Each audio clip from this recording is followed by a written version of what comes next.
How would you like a 15% discount to my daily email, the stack of stuff, the show notes, discounts to the conference, all of that? All you need to do is text the word show to 33777.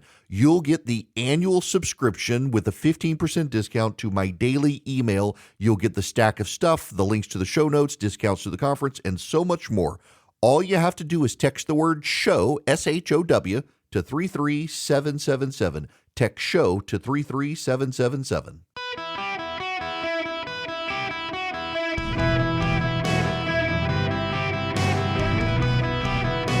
Welcome to the Eric Erickson Show podcast, Hour 3. Welcome back. It is Eric Erickson here across the United States of America. So I gotta start with Jamie Harrison this hour, because this is probably the dumbest thing you will ever hear, and it's a remarkable level of ignorance for the Democratic Party side. So Jamie Harrison, you will recall, was the chairman of the Democratic National Committee. He was the chairman of the South Carolina Democratic Party, and he tweeted this: "Let's stop dancing around it. Under John Roberts, this is the worst Supreme Court in American history. Yes, worse than the Taney Court. Full stop." Now, Roger Taney was the Supreme Court Chief Justice who ruled in Dred Scott. Dred Scott was the case that said black people could not be citizens and Congress could not ban slavery. And what he said is that what makes the moment more dangerous is how subtle it can seem. There's no single headline as shocking as the Dred Scott decision. Said there's a slow erosion, deliberate, precise, and lasting. By the time the consequences are felt by most Americans, the foundation of our democracy may already be crumbling. Now, this is hysteria. This is hysteria on the Democratic Party side. And here's the problem for the Democrats with this redistricting case in the Supreme Court in Louisiana. By the way, the governor of Louisiana, in light of the Supreme Court decision, because the Supreme Court declared Louisiana districts unconstitutional, is going to suspend their primaries, delay them, and have the lines redrawn. Logical consequence there. Now you're saying, why can't other states do this, Erickson? You said yesterday there's the Purcell decision. Yes, but the case in the Supreme Court was about Louisiana, declaring Louisiana districts unconstitutional. No other states have had their districts declared unconstitutional, so they can't. Now, Georgia, Tennessee, Georgia, South Carolina, Mississippi, Alabama, they can redraw their districts for 2028. They certainly can. They just can't for this year because the election process is already underway there without a finding from the Supreme Court that their existing districts are unconstitutional. But the idea that this Supreme Court is worse than the Supreme Court that, I don't know, it allowed the internment of Japanese Americans, prohibited Congress from banning slavery, saying that black people can't be citizens. The fact that a Democrat, a black Democrat, would say that shows you how broken they have become. And herein lies the larger problem. And I've made this point repeatedly this week, and it's got to be made again. The Democrats in the United States now see themselves and only themselves as virtuous. No one else is virtuous. Only the Democrats are virtuous. And when you begin to see yourself as virtuous and everyone else as bad and corrupt, you begin to believe that you must be in charge, and this country is not good unless you are in power, and any power used that is not by you is inherently bad and corrupt. It's real hard to talk people out of it when they get to that point, but that's where the Democratic Party is. It underlies and is the foundation for all of their rhetoric against Donald Trump and the Republicans. When they're not in charge, the Senate is illegitimate because it's anti-democratic. When they don't control the Supreme Court and don't get their way in the Supreme Court is bad and it must be undermined. And because of that, they will, in the name of their own virtue, seek to do things that are antithetical to the American system of government. Why? Because the American system of government is itself not virtuous unless the Democrats are in charge. And if the Democrats cannot be in charge of it, inherently the system itself is not virtuous. In the history of humankind, this thinking has led to many bad things. Mao and the Chinese communists exterminated a large number of people because those people were not virtuous and they stood in the way of the virtue of the communists. Hitler did the same thing. Pol Pot did the same thing. We've seen this festering in the environmentalist movement in the United States. That in their eschatology, they can do everything right, but as long as some knuckle-dragging mouth breathers around with an SUV and 5 kids, they're still going to burn too. So you got to get rid of the knuckle-dragger, the SUV, and the 5 kids. And if you can't get rid of them through legislation, well, we know where it leads. They've already been endorsing books about blowing up pipelines. The New York Times has endorsed books about stealing. They've had people on to encourage looting. Why? Because they view themselves as virtuous and the corporations as bad. They view the corporations as antithetical to virtue. Now, I want to be real clear here. Your run-of-the-mill voter who votes for the Democrats is not necessarily on board with this agenda, and they can be persuaded. It is unfortunately the leaders and the elites, the thought leaders of the Democratic Party that view themselves as virtuous and everyone else as unvirtuous, as bad. It is why, by the way, when we've now had multiple assassination attempts and the assassination of Charlie Kirk in this country, Democrats insist it's got to be fabricated. It can't be real. It must have been a right-winger who killed Charlie Kirk because they can't embrace anything that would make them be the unvirtuous party. They can't embrace anything that would suggest that maybe they're the bad guys. Maybe someone on their side are the bad guys. They can't do that. So they have to concoct mythology, and then they use the media to double down on their mythology.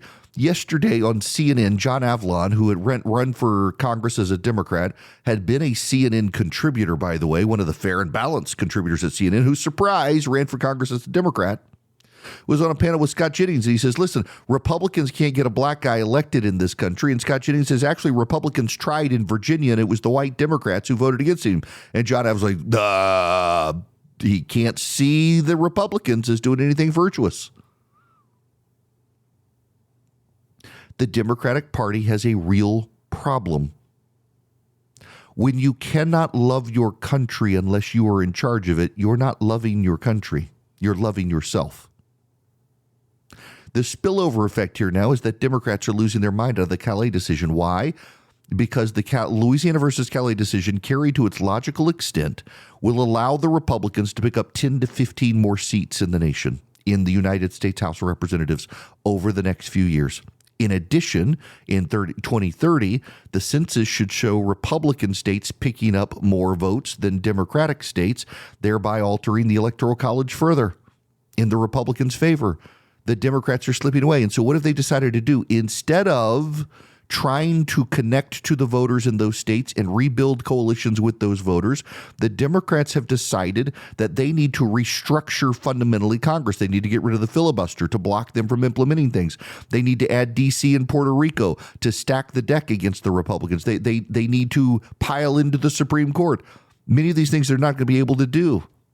But they want to try now. Why? Because, again, it's all about the preservation of their power. Why? Because they're the virtuous ones. The Republicans are not.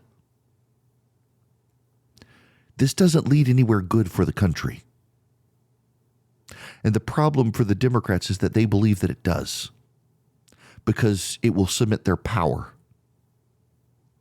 It will delegitimize the country actually, not in the pretend ways the Democrats say it does now. The Democratic Party's got to come to grips. They're having a mental health crisis with the Democratic Party. This goes back to my friend, the prominent Democratic strategist, who you would all know if I said his name, who, after the election, told me the problem with the Democratic Party is it is now being governed by neurotic white women and gay men. And neurotic white women and gay men have a real problem connecting with the heartland of America. They connect to urban progressives, no one else. And urban progressives are a minority in this country. Even most Democrats are not like progressive white people. The black and Hispanic voters of the Democratic Party are not like that. And the Democrats can't seem to grasp the fact that they're the ones out to lunch because they built the academy and the media around themselves. And so their views are so reflected everywhere else that they presume they are the majority when they are not. And that's a real problem for the Democratic Party. To presume they are a majority in this country when they are not. They lost the popular vote to Donald Trump, for Pete's sakes. And yet they have this mythology, and it is amplified by the American media, and they're all playing with fire. The Calais decision was very simple. You cannot racially gerrymander in this country. You cannot draw districts to be majority white. You cannot draw districts to be majority black. You cannot draw districts to be majority Hispanic. You have to draw districts without regard to race. As the Supreme Court noted, as Sam Alito noted, you can do partisan gerrymandering. And to the extent that black people may vote Democrat more than Republican, a district may look like it was drawn for race, but if it was a partisan intent, it was a partisan intent. That's on the voters for voting how they vote. That's not on race. That's on partisan intent. And while the Supreme Court made clear this isn't our preference, this is legal. I personally think the solution to this is we should expand the House of Representatives to 1,000 members from the 435 we already have. Far harder to draw districts. I mean, expand it to 5,000. Far harder to draw gerrymandered districts when you've got 5,000 members of Congress across the nation. I mean, Congress is unrepresented. Used to be that members of Congress represented about 30,000 people. They now represent over 750,000 people. How many of you actually know your congressman? Years ago, 150 years ago, everybody knew their congressman because their congressman lived in their neighborhoods. Now, I mean, in Virginia, you can be out in the middle of nowhere and be represented by some city slicker because of the partisan gerrymandering. If you have 5,000 seats in the House, if you have 1,000 seats in the House, it's far harder to do that. The House of Representatives should be expanded. It's far harder to do that. And, you know, the irony still is that if you did this and you did this based on just standard gerrymandering tactics or standard redistricting, compactness, keeping communities of interest together, it'd still benefit the Republicans, which is why the Democrats don't want to do it. The Democrats insist they had a gerrymandering bill that would have prohibited gerrymandering. It did far more than that. It got rid of voter ID. It allowed same-day voter registration. All these things the Democrats claim it's just a talking point. It's not true. They're lying to you. But we should. Someone in Congress should offer a very simple bill. Let me outline the bill for you. This is very simple. The party that won the presidency in the state, won the popular vote for the presidency in the state, and the party that came in second will each submit to the Secretary of State a special master. Those special masters will be given the census tracts of the state with just the citizen numbers in each census tract, or the population numbers of each census tract, and no additional data, no partisan data, no racial data, no ethnic data, no nothing. And they must draw maps based on that data that they agree with. Should they not agree, then it will go to a 3-judge panel where each of the judges must have been appointed by a different president of the United States, and they will draw the map. Do it that way. The Republicans and the Democrats get special masters. The only data they're given is the population per census tract. That's it. Nothing else. And they got to draw the maps based on that. Do that. Write that law. The Democrats say they want it. Pass that law. But the Democrats won't because they want to consider racial data. The Democrats are the racists here. They believe that black people can't get ahead without special preferences. They want to shut Asian kids out of colleges because Asian kids are too successful. They believe that black people can't get elected without special districts carved in their favor. By the way, majority of the black members of Congress represent districts that are predominantly white. But the Democrats are so into identity politics. They see everything through a racial lens. And this country lacks virtue unless they're in charge of it. And that is really, really deeply problematic for the health of this country. Okay, I've got to amplify a point that I made in the last segment because I got some emails from you guys during commercial break. And I'm going to say this, and I mean it. This is not me being hyperbolic. When your eschatology, that is your idea of how everything ends, is that you can do everything right, and as long as the other guy isn't, you still go to hell, you have to do something to shut that person down so that you can go to heaven, so you can get heaven. This is the fundamental problem of secular ideologies. It's why Hitler and Mao and Pol Pot and Stalin always led towards the destruction of people, towards a Holocaust, towards a genocide. It's where you see the secular left in this country headed with their growing violence. They believe that they are the virtuous ones. And they believe that if you are not on their side advancing their agenda, that you are depriving them of the utopia they seek. And if you stand in their way, you deprive them of essentially heaven on earth. And as a result, you must be shut down. You must be eliminated. The left can say all they want that Donald Trump engages in hateful rhetoric and it's a both sides issue and the Republicans are just as bad, but the bullets are all going from left to right. The bullets are all going from left to right. And the bullets are all going from left to right because a growing number of progressives are not crazy per se. They've internalized the idea that they are virtuous and you are depriving them of their utopia. You are inherently evil for depriving them of their utopia, what they have quested for, what they have longed for. And it drives their violence. It drives their desire to take over the country, to pack the Supreme Court, to add states to the Union, all to preserve their power because they are the only ones who can operate virtuously in the country. And to deprive them of power is to deprive them of their ability to bring utopia to the masses, to bring heaven to earth. It's fundamental in their eschatology, and it's bad. What's also bad is if you, have a computer and it breaks down, you might need some help. You should call Vision Computers at 404-COMPUTE or visioncomputers.com. You can go online to them. You can call them. They can build you new machines. They can upgrade existing machines. They can even be your managed IT support. And they help people across the country, not just in the Southeast. It doesn't matter where you are. Vision Computers can build you the computers. If you're a small business and you need IT help, your employees have computer issues, you have to be the IT guy. It distracts you from your job. You can't afford an in-house IT guy. Let Vision Computers be your managed IT service. Your employees are not going to get AI chatbots. They're going to get actual human beings who can answer the phone and give them answers faster than a Google search. They can help them with email support, printer support, servers, you name them. They can even remote in if they need to. Call them at 404-COMPUTER. Go to visioncomputers.com and tell them Eric sent you. You might save a little more money. 404-COMPUTE or visioncomputers.com. Let Vision Computers be your solution for technology, for your home, for your office, for your parents, for your kid.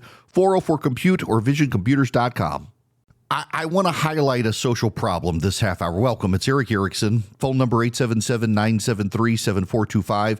Don't forget, you can text Eric, E-R-I-C-K, to 33777. Get the live stream, the show notes, the podcast, everything you need. Brendan Sorsby is essentially headed off to rehab. It's kind of a sad thing. Let me read for you CBS News. Texas Tech quarterback Brendan Sorsby is away from the team indefinitely after entering a gambling addiction program, which threatens his status for the upcoming season as the Red Raiders' prize possession for the 2026 transfer portal cycle. Now, I wanna read for you the way the story was written originally, and then I will read for you the way the story has been changed. This is from CBS News. Texas Tech quarterback Brendan Sorsby is away from the team indefinitely after entering a gambling addiction program which threatens his status for the upcoming season as the Red Raiders' prize possession for the 2026 transfer portal cycle. Here's the second paragraph. Sorsby was considered a 5-star transfer and ranked the second best quarterback available this cycle before signing with the Red Raiders, who hold the nation's 10th best portal haul per 24/7 Sports. Sorsby threw for 2,800 yards and 27 touchdowns last fall in Cincinnati. If Sorsby, who is also facing a lawsuit from his former program for breach of contract, does not return to the team or is deemed ineligible for betting by the NCAA, one of the league's preseason player of the year candidates is off the board, and Texas Tech unexpectedly would be forced to move to other options. That's how the story appears now. I want to read for you the way CBS Sports originally wrote this story. Matt Schick from ESPN captured the screenshot of this. This was not AI generated. This actually was the way CBS News originally reported this story. This is the original first 2 paragraphs. Paragraph 1. Texas Tech quarterback Brandon Sorsby is away from the team indefinitely after entering a gambling addiction program, which threatens his status for the upcoming season as the Red Raiders' prized possession from the 2026 transfer portal cycle. Here's the way the second paragraph reads in the story now. Sorsby was considered a 5-star talent and ranked the second best quarterback available this cycle. Here's the way the story originally read on the CBS Sports website. Second paragraph. Texas Tech was an overwhelming favorite to repeat as Big 12 champions after acquiring Sorsby this offseason, but has now moved to even money at plus 100 via FanDuel Sportsbook after Monday's news. The Red Raiders' projected win total has also decreased, going from 11.5 at opening to 10.5 victories, and Sorsby no longer on FanDuel's Heisman Trophy odds list after opening at plus 2,500, just outside of the top 10. You got that?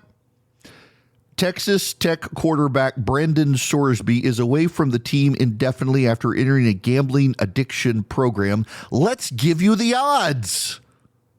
This is a sign of a broken, demented society. And this is how sports betting is getting out of control. And listen, and again, I say this all the time, and I do mean it sincerely, that there really is a problem with sports betting in this country. I don't have problems if you choose to engage in sports bets. Most of my friends do.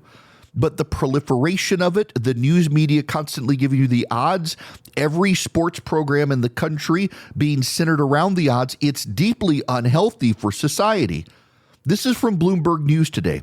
Predictions markets are being touted on social media as a lucrative side hustle for young Americans squeezed by rent and student loan bills. In reality, most traders are losing money, and a significant amount in many cases.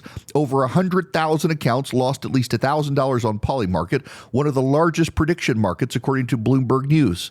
Analysis of every wallet active since the beginning of 2025. That's almost twice the number that made at least as much. Among the winners, a majority of the profits were raked in by a tiny slice of what looks to be automated bots based on the Polymarket trade records compiled by the data firm Dune. Everyone else in aggregate lost $131 million. Polymarket's blockchain ledger, which offers a public record of every wallet on the exchange, gives an unusual window into the financial fortunes of the millions of people who have begun trading on predictions markets over the last year as the nascent industry has exploded, opening up betting on everything from the elections to the Super Bowl to regime change in Iran. Almost half of the 2 million wallets active since early 2025 made or lost less than $10, indicative of people experimenting with a new form of betting. Even among this group, most ended up in the red. If you want to participate and you want to make a living out of this, you better be pretty darn good, says Charles Martineau, professor at the University of Toronto's Business School. Martineau recently co-authored a paper that found that since 2022, around 69% of traders on Polymarket lost money, while the top 1% captured 3/4 of the profits. Martineau said that his students, who've been obsessed with predictions markets over the last year, were taken aback by his findings. And again, remember, the top 1% making the money appear to be bots, automated bots, not actual human beings, but computer algorithms. We're headed into a bad place. You know, Kobe, my board op, we had this discussion the other day about the betting markets. He was talking about he knows my views on sports betting, and we were talking about all the new prediction or Kalshi and Polymarket and stuff. And people, did you hear the story about the guy in Paris who's been arrested because he was betting about temperatures in Paris and whether they would hit record highs? And it turns out he went out to the airport at Charles de Gaulle Airport, found the temperature monitor, and took a torch to it to heat it up. So he was gaming the system and winning bets on Polymarket about record highs in Paris by torching the temperature monitor. They figured out what was going on. They've arrested the guy, suspended his account. But think about all the people you know who engage in sports betting and are now in the predictions markets. According to this data, 70%, 65, 70% of them are losing money. By the way, I've got a buddy of mine who is very good at baseball bets. He is very, very good. He is so good, in fact, that he can't bet anymore on FanDuel, or not FanDuel. I forget which one he has. It's not FanDuel. It's one of the other ones. He can't bet anymore on it. It slows him down. He's won so much money that it's laggy now. If he wants to place baseball bets, the system slows him down, discourages him. And by the way, there was a story, I think it was in the Wall Street Journal a week or so ago, about the sports betting apps are doing this. For the people who are really good at placing bets on sports, the apps become unusable. It becomes hard for them. It becomes slow and laggy for them to be able to make their bets. It becomes unreliable. Funny how that works, is it not? It's just a tech issue. It's not them. Y'all, again, I go to Las Vegas. I'll stand at the craps table and play. I normally make a little bit of money. Sometimes I lose money. I don't play blackjack. I don't play poker. I don't play the slots. I'll play craps with friends on occasion. It's great entertainment. You stand there for a couple hours. You roll the dice. You get free drinks. You people watch. You have fun. I get it. I don't do sports betting. I don't keep up with sports enough. I have friends who engage in sports betting. They sit on my front porch and place their bets. They keep up with it in ways I don't. I don't have a problem with that. My problem, however, is the advertising campaign steering young men towards it, the proliferation of it. The former mayor of Atlanta, Kasim Reed, for all of his faults, had a great line. Vegas is in the desert for a reason. There's this ongoing push in states to have casinos to become like Las Vegas. You're never going to become like Las Vegas. I love to go to Las Vegas. Las Vegas is one of my happy places. Barnsley Gardens in North Georgia, Hilton Head Island, and Las Vegas. I would love to have a house on the beach in Sea Pines and Hilton Head one day. I don't know that I'll ever have the money to be able to do it. Like $10 to $15 million houses down there. I got to win the lottery just to buy land and build a house for my family. I would love to do it, though. It's my happy place. But I'd love to go to Las Vegas. I go with friends. In fact, and again, I say this, and this is not bragging. Some of you think I'm bragging, and I'm not. My wife and I, when we got married, there were months we could not pay the power bill because we had to buy formula for our child. My wife had to have a double mastectomy right after we got married, so she couldn't breastfeed when we had kids. We had to buy formula. And there were months where it was, do we pay the water bill or the power bill, or do we buy formula? And we had to figure out how to scrimp and save to make it up the next month to pay the power bill or the water bill. One time our gas got turned off at our house because I couldn't, we fundamentally couldn't afford it. We, in the past, would have overdrawn bank accounts, and my father-in-law would have to spot us the money. We were not making a lot of money, and we had to buy formula. We couldn't go to movies. We couldn't go eat out. We couldn't go do these things. We couldn't buy new clothes. I was a lawyer and couldn't buy new suits. We had to buy formula to take care of our kids.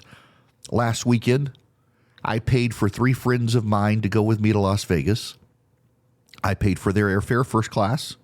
I paid for their hotel rooms at the Encore. I paid for their rounds of golf at 2 different golf courses, and I bought every meal. I have prayed for years, God, be generous with me so I can be generous with others. And I like to take friends to Las Vegas, and I like to cover all the costs because they can't afford it and I can. And I don't want to hang out with snobby rich people. I want to hang out with the people who've always been my friends. And I just happen to be blessed with a great job that pays me well. And I have a higher income than most of my real friends who have been my friends for a long time. And I want to treat them. They've been my friends through thick or thin. And I like to take them to Las Vegas. We have fun. We play craps. We go play golf. We go shoot guns. We eat. I don't have a problem with it. But I got a real problem when I see high school guys getting sports betting apps and going in debt, betting on sports. I know a guy who has let his 15-year-old son start it. And his 15-year-old son has lost every bit of savings. And now the dad doesn't know what to do. His son has lost all of this money. And he wants to keep doing sports betting. I'm like, dude, you've created a monster. You got to cut it out. You got to deprogram him. You've got to do something. And all the TV shows are sports. You watch a golf game, it's all about the betting odds. You watch a football game, it's the betting odds. You watch ESPN, you watch SportsCenter, you're going to get betting odds. We are incentivizing people to do this. We are driving an addiction. Some of those popular podcasts now are sports podcasts about betting odds. This isn't healthy for society, particularly for young men. It is not healthy for young men, and we are targeting young men. Marijuana and sports betting, this is not healthy for us as a society. There are things that, you could do reasonably and within limits, and we've just taken the limits off. We've taken the guardrails off of this stuff. I don't have a problem if you want to bet with your friends on a sports game. I have friends who sit on my porch and do that. But I see the people with the apps, they're doing it all the time, and they're hoping essentially to win the lottery. And by the way, for you states that have lotteries, you're killing your lotteries too. You're killing your ability to fund your kids' education by the pervasiveness of the sports apps in a lot of places as well. And the little video gambling machines that you put in your grocery stores and stuff. You're consuming your lottery as well. We rushed too far into this. And I hope the correction is coming. I pray the correction is coming, because this is not good for where our society ends up, particularly for young men in this society. We're going to have a societal fallout from this. It's wild to me that when CBS News did a story on a college football player going into gambling rehab, their first thought was the second paragraph should contain the betting odds. Only after public outrage did they change the story. That's a damning indictment on even our media these days when it comes to sports betting. Ladies and gentlemen, Graham Plantner is now on course to be the Democratic nominee for the Senate from Maine. He's the guy who got the Nazi Totenkopf tattoo that is of the SS division that carried out the Holocaust. He originally said it was his tattoo and it was a Nazi tattoo. Then he said it only resembled it. Then he said he didn't know it resembled it. Then he said, well, it was because he was in the military and got indoctrinated like a Nazi. He's changed his story a million times. He had multiple members of his staff quit over him referencing it as his Nazi tattoo. He now says he's not a Nazi. He's a socialist. And now he says he's not a socialist. All of the opposition research, you need to understand this, all of the opposition research about Graham Plantner came from the Democrats. The Republicans have not done this. It's not the Republicans who were softening up Graham Plantner. It was Democrats trying to get him out of the race. Well, now Janet Mills, the governor of Maine, has suspended her campaign, saying she lacks the funds to continue. Chuck Schumer has now said that Graham Plantner will be the nominee, and now the Republican opposition research is out. This is the beginning. Actually, I'm not even going to play you the audio because the audio is so vile that even bleeping out the words, you get enough of it. And I'm like, I don't think so. I give Kobe heart palpitations on the drop button, even though they bleeped it out. But essentially, he says that women, if they're so worried about getting raped, they need to wear Kevlar panties and maybe not get drunk. He says that why don't black people tip? I work as a bartender, and this is an absolute stereotype. As I got older, I became a communist, but I kept my guns because I don't trust the fascists. I used to love America, or at least the idea of it. Now I'm pretty disgusted by America. Feel free to back it up with facts. A gay slur. On and on and on it goes. And this is just the beginning. He has a treasure trove of really vile comments that have circulated on the internet. And I mean, really vile comments. He has embraced in the past that he had the Nazi tattoo. Now he says, then he said, I'm not a Nazi, I'm a communist. Now he says he's not a communist, he's a socialist small business owner. He's actually from a pretty wealthy family, one of those spoiled little rich kids who just hates the country. And the Republicans are only just beginning the opposition research. Privately, a lot of the more mainstream Democrats understood they had a problem with this guy. Well, good luck now. He's going to be your nominee in Maine, Susan Collins. Listen, she always runs behind in the polling and she always wins. I honestly don't know. I mean, look at the Democrats in Virginia, how they elected the guy who wanted to murder a man and his family. I mean, the guy in his text messages fantasized about murdering a Republican and his family, and the Democrats elected him. So I'm just not sure that's going to be the case. That the Democrats reject him. We'll see where it goes. But yeah, this is going to be an interesting race now in Maine. Now, I need to tell you about Old Glory Bank. Old Glory Bank is my bank. They could be your bank. They would love to be your bank. They're one of the fastest growing banks in the country. I've got a no-fee checking, no-fee savings account with them. If you're a veteran, active duty military, first responder, they would love to work with you. Active duty military, first responder, or even Border Patrol and ICE. They have a Old Glory Protect $100,000 line of duty benefit for your family. Should, God forbid, something happen to you, they'll take care of your family. All you need is an account with direct deposit. oldglorybank.com/Eric. You can find out more if you're a business. They're very hands-on with businesses. They want your business to do business with them. They're an online bank, but they've made it possible to deposit cash. You can deposit checks very easily as well. Their app is phenomenal. If you got a kid who needs a custodial account, listen, you might as well get them on the app already. They got great budgeting and bill pay tools. They can help your kids, so much more. oldglorybank.com/Eric. oldglorybank.com/ERICK. Again, I've got the no-fee checking and savings account. They've got premium accounts, CDs, mortgages, business opportunities, you name it. oldglorybank.com/Eric. Member FDIC, equal housing lender. Terms and conditions apply.